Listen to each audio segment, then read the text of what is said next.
চশমা museum, a house of world class, জলট্যাক মোড়, বহরমপুর মডার্ন হোটেলের সামনে।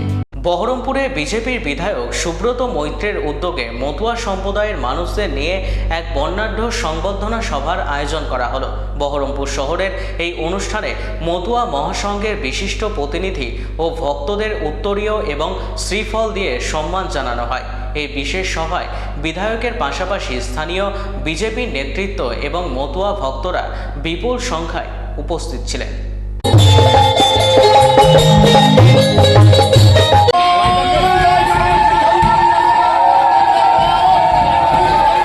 আপনারা একটু মঞ্চটা ফাঁকা করে দেবেন।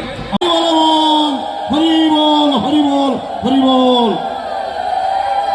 আমাদের পাঞ্জেটিয়ার স্কুলের মাঠে আপনারা যারা এসেছেন তাদের প্রত্যেককে আমার প্রণাম, অভিনন্দন, শুভেচ্ছা।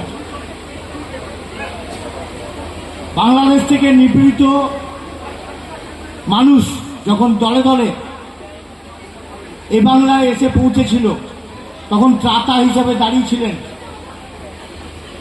হরিচাঁদ গুরুচাঁদ ঠাকুর। তিনি বলেছিলেন শিক্ষাই আসল কর্ম, শিক্ষা না পেলে মানুষ দাঁড়িয়ে থাকতে পারবে না। এই মতুয়া সমাজকে নিয়ে তিনি এই পশ্চিমবঙ্গের মাটিতে যেভাবে পাশে দাঁড়িয়ে এই সমাজের সমস্ত কিছুর অগ্রণী ভূমিকায় ত্রাতা হিসাবে ছিলেন, তার জন্যই আজকে পশ্চিমবঙ্গের সমস্ত মানুষের কাছে তিনি প্রণম্য। ওনাকে উদ্দেশ্যে রেখে আপনারা আজ যে প্রোগ্রাম করছেন এবং এই প্রোগ্রামে আমাদের মাননীয় মন্ত্রী, খাদ্যমন্ত্রী শ্রী অশোক কীর্তনিয়া এবং আরও একজন মন্ত্রী, গ্রন্থাগার মন্ত্রী শ্রী গৌরীশঙ্কর ঘোষ, ওনারা হয়তো বিকেলের দিকে আসবেন। আমার জেলা পরিষদের মিটিং থাকার জন্য আমাকে বেরিয়ে যেতে হবে। আমি ওই জন্যেই, যেহেতু আমার বহরমপুর বিধানসভার মধ্যে মতুয়া সমাজের এরকম ধরনের এক অনুষ্ঠান চলছে, আমি সেখান থেকে সরে থাকতে পারি না।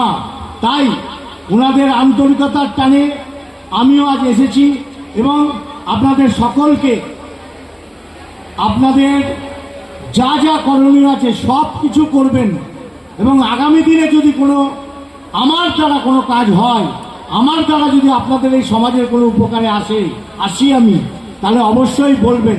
এটুকু বলেই আমি আপনাদের সকলকে প্রণাম জানিয়ে শেষ করি।